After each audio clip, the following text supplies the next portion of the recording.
சென்னையில மண்ணடி பக்கத்துல நடந்த ஒரு இன்சிடென்ட் தான் இது. நீங்க ஸ்க்ரீன்ல பார்க்குற இந்த நாய், இவனெல்லாம் நாய் கூட கம்பேர் பண்ணக்கூடாது. ஏன்னா, நாய் வந்து நன்றியுள்ள ஒரு ஜீவன். அதனால நாய் கூட கம்பேர் பண்ணக்கூடாது. கேடுகெட்ட ஒரு ஜென்மம் தான் இவன். இவ்வளோ நாளா பூமிக்கு பாரமா, நம்ம பூமியில நம்ம கூட நம்ம மண்ணுல வாழ்ந்துட்டு வந்திருக்கான். பூமிக்கு பாரமா, இந்த நாயெல்லாம் எப்பவோ சாக வேண்டியவன். இவன்லாம் வாழ தகுதி இல்லாதவன்.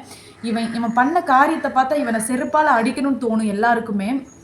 சந்தேகம், கணவன் மனைவிக்குள்ள சந்தேகம். அந்த சந்தேகம் ஒரு கட்டத்துல உச்சிக்கு ஏறி தன்னோட பிஞ்சு குழந்தை இன்னைக்கு அது காவு வாங்கியிருக்கு அந்த சந்தேகம்.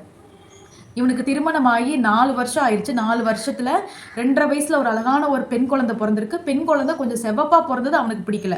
மனைவி கிட்ட அந்த குழந்தை பிறந்ததுலேருந்தே சண்டை. நீயும் நானும் கருப்பா இருக்கோம், குழந்தை மட்டும் எப்படி செக்க செவப்பா இருக்கு, எப்படி செவப்பா குழந்தை மட்டும் பிறந்துச்சுன்னு சொல்லி சித்திரவாதை, டெய்லி டெய்லி சித்திரவாதை. எவ்வளோ ஒரு பரிதாப நிலைமை அந்த பொண்ணோட நிலைமை. எவ்வளோ சித்திரவதையை அனுபவிச்சு அந்த பொண்ணு வாழ்ந்துட்டு வந்திருக்குன்னு தெரியல.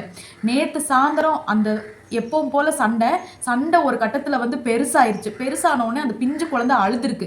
ரொம்ப சத்தம் போட்டு அழுதுருக்கு. அப்பா அம்மா, ஏன்னா 2.5 வயசு குழந்தைக்கு என்ன தெரியும், ஒன்றுமே தெரியாது. அப்பா அம்மா கத்துறாங்க, சண்டை போடுறாங்கன்னு மட்டும்தான் அந்த குழந்தைக்கு புரிஞ்சிருக்கு. அழுதுருக்கு.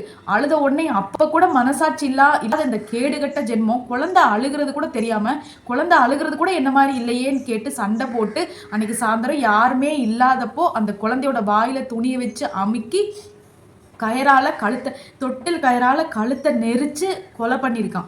அந்த கொலை பண்ற அந்த செகண்ட்ல வந்து அந்த குழந்தை எந்த அளவுக்கு வேதனை அனுபவிச்சிருக்கும்னு என்னால் நினைச்சு கூட பார்க்க முடியல. அந்த குழந்தை பூமிக்கு வந்து நல்லா கூட வாழ ஆரம்பிக்கல.